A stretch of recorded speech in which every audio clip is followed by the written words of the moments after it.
And we continue to share our success stories 25 years on. Now, 25 years of uneven progress despite gains in education, while still a violent, highly discriminatory place for girls. Well, we're coming to have a conversation on the back of many things that has happened, including the CDD's Afro Barometer not too long ago, which says Ghanaian women have less financial decision-making power, they lack in political participation, and we will delve deeper into it. Joining me is Reverend Dr. Comfort Asare. She's Director, Department of Gender, Ministry of Gender and Children and Social Protection. Good morning, ma'am. Thank you for your time.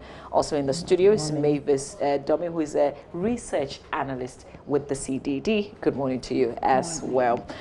So first, let's just lay bare 25 years of uneven progress. Despite gains in education, the world still a violent, highly discriminatory place for girls. I would want to take your initial comments on this, and then we'll come back to the Afrobarometer and the findings. Yes, thank you very much for having me on your show this morning. And I also want to thank our honorable viewers. I call them honorable because without them, we cannot be heard and we cannot have our stories get across to them. 25 years, yes, we've come a long way. We have done so much, but there is still some agonizing gaps that are unacceptable. There is still so much to be done. In fact, according to the UN Women, the whole world, we don't have gender equality in any country. The gaps are still there. The gaps are visible. You come to our own country, we see women occupying high positions. We see a lot of women at the top, but go down there. You see lots more of women who are suffering, women who do not have voice, women who do not have their liberty and freedom. And we are in Ghana. When you talk, some people say that no, there is no inequality. Everybody has their freedom, but there are inequalities in our system. Even beginning from the home, you see a lot of inequalities and injustice going on against girls, and we grow with them. We grow with the perception that women belong somewhere and males and men or boys belong somewhere else. So things that boys can do, we don't allow them to do. We burden the girl child, and the time that the girl child needs to even study to excel becomes problematic. When you come to the economic sector, yes, we have the freedom, we have the liberty. How many women have bank accounts? How many women have money even in their bank accounts? How many women understand how to access funds from the banks and who even have what it takes to get the funding? There's so much going on that we really need to sit up and work on our gaps. It's interesting you went to the bank account, because that's also one of the key findings from this Afrobarometer, that women are trailing in terms of ownership. Can you take us through some of your findings? Yes. So when you look at asset ownership, for our recent findings is alarming, particularly when you talk of bank accounts. When you go through the analysis to look at how many employment status, you would realize that most women are actually in the informal sectors, right? And most women equally are not, compared to men, are not employed. But let's just look at the informal sector. Most women are there. But yet still, when it comes to owning bank account, when you take 10 women, you only find about 4 of them owning bank accounts. But somebody may ask, and I don't know if your questions went into that. Why not? Because that's not something that, you know, everybody is free to open an account, for instance. So why would men readily do it and women not want to do it? Right. So we do not ask the why questions, but even looking at the data in just looking at employment status and comparatively, more men are employed in the formal sector. And to be employed in the formal sector, that means that you would have to have a bank account to actually get your salaries, right? So with that can explain some of the reasons why women do not have bank accounts. But equally, when you look at even the nature of jobs and also our rural settings, really, how much money do these women make in terms of this petty trading? Enough to go and open a bank account that I am saving in a bank, so that I can even access loan in future. Okay. So it's quite telling because of the economic environment within which we find ourselves. Okay, just hold your thoughts there. We'll go to the other findings. But I want us to look at just what you've said. We've heard a lot that women who are in the informal sector have lots of money, and people will readily point you to Makola. And that some of these women who don't have formal accounts make a lot of money. They actually drive the economy somehow. How do you link it to what she's just said? I will not totally agree to what the statement you made. It is true that there are Makwala women who are very wealthy. We all assume they are wealthy, and of course, we know some people who work there and who are wealthy. But how many of the women work, own such big shops? How many of the women at Makwala are making wealth? We count the shops and we think Makwala is Makwala. Everybody who goes there gets money. But we are not talking about Makwala. We are talking about the markets at Adosu. We are talking about the markets at Zonye in Upper West region. We are talking about other markets. What do the women sell? How much profit do they make a day? What is their responsibility?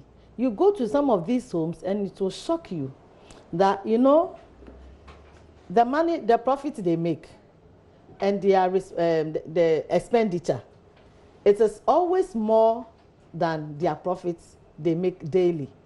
And with time, they get out of business and they become indebted to creditors, people who supported them to set up their businesses. One may ask, what do they use the money for? We've been engaging women and telling them that, see, the plenty cloth that we buy, we must stop. But that is not the issue. Women are so burdened. They pay school fees, they bear hospital bills, they make sure their children eat well and sleep. How much do their husbands give them? A lot of men are doing very well, but a lot of the women too are suffering in their marriages because their husbands do not live up to the task. Mavis, take us through some of the very key ones. Yes, so one of the talent for me is education. Now, we have made, as a country, we have made a lot of gains, that I must say, in terms of the girl-child education. However, if there's still a big gap. If as you go higher, there are more men who are educated, from secondary to post-secondary. You have more men. In fact, 10 percentage point difference between the men and the women. So, but when you look at women, non-educated people, we also have more women who are not educated. And this is quite alarming because it means we are not really making, there's still a big gap. We are not making we are not getting to where we are to be. And we have set an agenda, 2030. 2030 is just by the corner. How are we going to achieve this? Okay. And it's very alarming. And also, let's stay with education, unless there's something more to say on education. Okay, yes, great. Yeah. Because if you look at this UNICEF's release on education, for instance, it says the number of out-of-school girls has dropped by 79 million in the last 2 decades. Girls became more likely to be in secondary school than boys in just the last decade. And this actually supports what she just said. The higher you go, you realize the number of girls are dropping. Why is that so? Why haven't we been able to fix this? One, I think it is because of cultural issues, the traditions that we believe in. Because in this modern Ghana, last year we had to travel all the way to Upper West region to some communities, because in those communities, one of them, for 25 years, no girl has completed junior high school. Is it because there are no girls in the community? Marriage, because of child marriage and teenage pregnancy. No girl. And it's so alarming. in one of the schools too for 5 years. And they told us, Madam, there are more. If you come and we take you to the other schools, you'll discover more and you'll be shocked. So it's like some areas are developing very well. Some areas have all the information and other areas we have neglected them. It is good that girls are improving when it comes to the numbers of girls who are in school. But then when you go to some of the communities, you ask yourself, is this part of Ghana? Our concentration is on certain communities and we've neglected some. Isn't that why we have, for instance, the Ministry of Gender? Yes, so that is why we are making sure that we unearth all the challenges and gaps that okay, so just real quick on this. When you observe this, what have you done? What did you do? So that day we had a big deba. We brought the schools together. We brought the dignitaries there together. We brought the head teachers and the teachers and even the community members together with the chiefs. So as we speak, we are helping one of the communities to develop a bylaw, being led by the chief. So the chief gave us assurance and was committed to the drive to make sure that girls stay in school. So has anything changed? Do we know if that girls was only late in October last year. Okay. So this year we're going to have more programs with them and we're going to institute an award scheme for the school and the girls who are able to reach our targets. Okay. I think what would be most encouraging will be an update on it to see if indeed after all the work that you put in, if anything has changed on the ground. You know, there was a community in Central Region, I've forgotten that community. Every year girls got pregnant, but when we started our mentoring programs with them, for the past 2 years, no girl has gotten pregnant. Great, that's good news. And we know we but they haven't gotten pregnant, but are they in school? They are in school. Okay. Yes, they are in school. And maybe even yesterday we had a program to honor some of them who have excelled. They are in school and they are continuing to secondary, and some are in the university. Good to know. Mavis, let's go into the issue of politics. It's an election year. What were your findings in this area? Well, when it comes to participation in elections in terms of voting, of course, there's so much difference between male and female voters. We all go out and vote. But when it comes to political discussions, having political discussions, women tend to shy away from political discussions. The findings show that about 11% difference between male and female. So 70% of males said that they do discuss politics when they gather with their friends, whilst only 59% said that women said they do discuss politics. The other alarming one for me is attending community meetings, because these are where we have our voices heard. But it's only less than half, less than 4 in 10 women said that they attend community meetings. 4 in 10? 4 in 10. 4 in 10. When you take 10 women, 4 said they attended community meetings. And this is alarming for me because this is where we get our voices heard. So if we do not attend meetings, what does that mean? And it's a political year. So how will we get our voices heard? Yeah. Joining to raise issues is also another problem. Do you join people to go raise issues? Most women, also 4 in 10, only 4 in 10 women said they do this. And for me, some of these things comes to how, as political parties, as government, as even CSOs, how do we organize our community forums that would allow women to participate? The timing is very, very important. So I hear you say sometimes it's not because they are not showing up, not simply because they are women, but it's also because it clashes with something that they deem as very important. There are various issues here. You can look at the fact that there may be a lot of women who are not willing to participate, and that if you even take that, you can go down to the cultural setting and norms and structure that prevent women or even discourage women to want to participate. And you can also look at the political structure in Ghana that do not really encourage women to want to participate. And at the same time, you can look at how we organize our programs in terms of timing that would not allow so convenient. Yes. So I just want to ask the Department of Gender, is the department interested in getting women into political office or taking part in decision making in terms of the finding of they not being part of the discussions on the ground and taking decisions? Yes, we do. We are interested, and we are leading the development of the Affirmative Action Bill, which is in its final stage now. It's gone to cabinet. People are always saying... haven't we been there before many times? We've been there, but you see, the Affirmative Action Bill is a bill that will come to clash with certain beliefs that we uphold. And if we are not careful to engage people more, it will come and people will not accept it. But we want the public to own it. So we've done a lot of consultations. We've done a lot of stakeholder engagements to make sure they buy into what we are sending to Parliament. And when it comes to us promoting women in politics or taking up leadership positions, our engagement with communities is to tell them that women to have the capabilities, women to are talented, women to are good leaders. But where do we have to show that capability, if not from the grounds, from these community meetings where a lot of women don't show up? That is a big challenge for us, but we have some of the programs that are just skewed towards women. No man is invited. So that one, definitely we get them when they are free, at their free time. Some of the meetings are held in the evenings.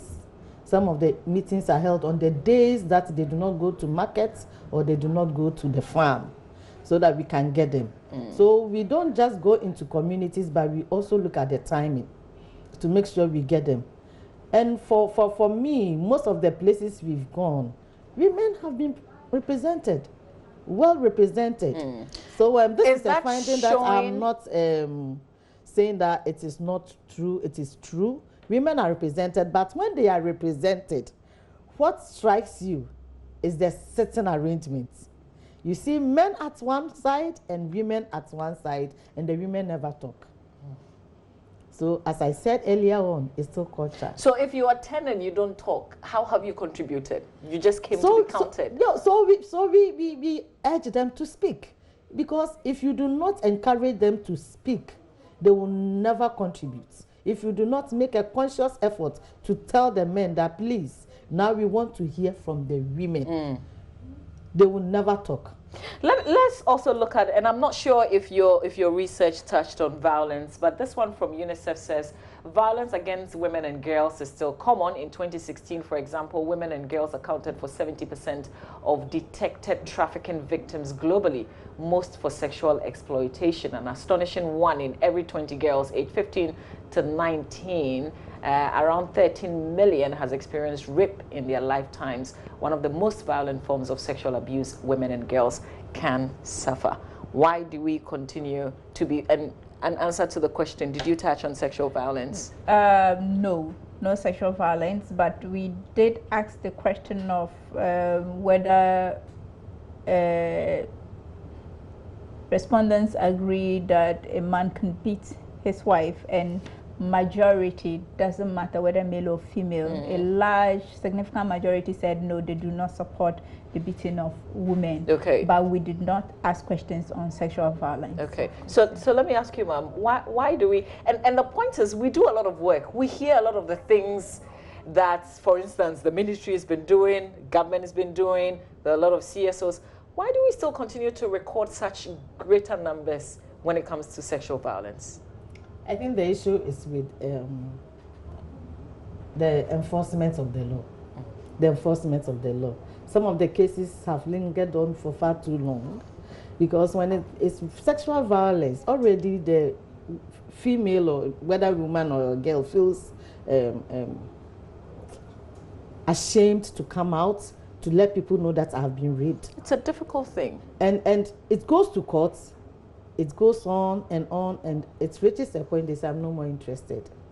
I'm no more interested. There are cases that women have pulled out. I have handled one case. We begged them. She even removed her chip so that when you call, it doesn't go through. You can reach her. Then one day she just pop up, comes to the office and says, Madam, I want to continue with the case. I said, the police are even looking for you. So go and continue the case. She didn't go. She didn't so go. Why do you think? What is One, stopping girls? Families will sit you down, will tell you are going to destroy your husband's work, or the man who has raped you are going to destroy his work, his reputation.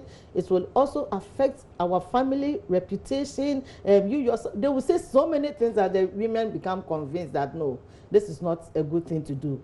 I cannot go to court with a rape case. So enforcement is a big issue for us.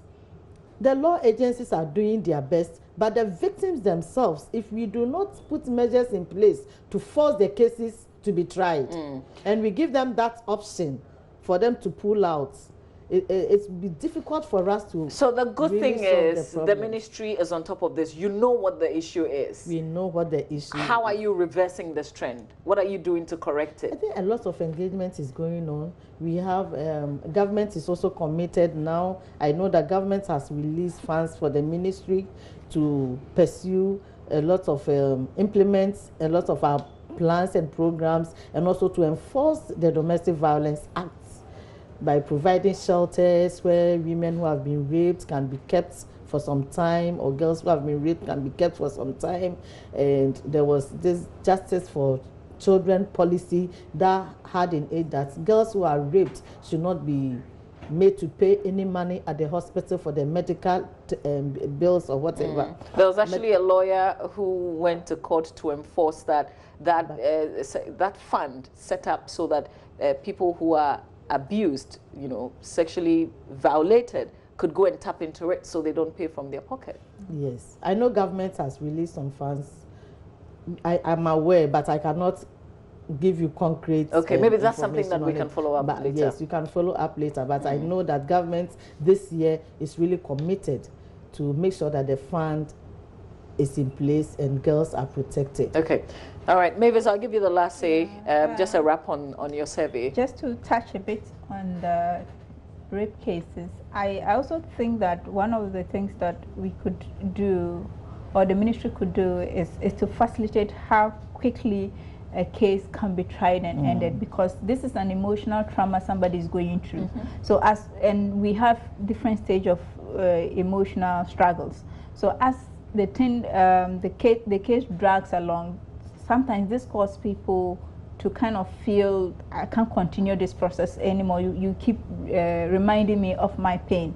So I think that the proceedings, we need to be able to close the gap, or to be fast, quick in prosecuting these cases. But what I would say is that Ghana, we have come far since affirmative action, Beijing 25 years.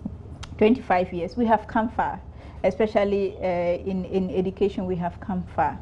However, there is still gaps. We have made gains, but there are gaps in education, in employment, in political participation, and equally in owning assets. So I think that the way forward is to be able to put in place structures and policies that, I know Ghana, we have a lot of these policies, but we have them.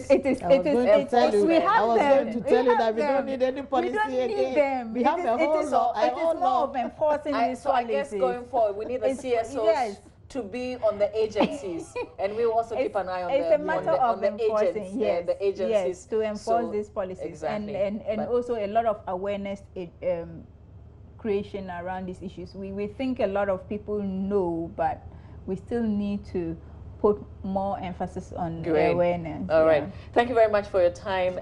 Mavis Dome is a research analyst with the CDD. She shared the Afrobarometer on gender with us. Also in the studio is Reverend Dr. Comfort Asare. She's Director, Department of Gender at the Gender Ministry. Thank you, ladies, for your time. Still ahead, operators of Unipass who remain resolute despite shaky start to implementation of the new customs management systems. Details in business coming up shortly.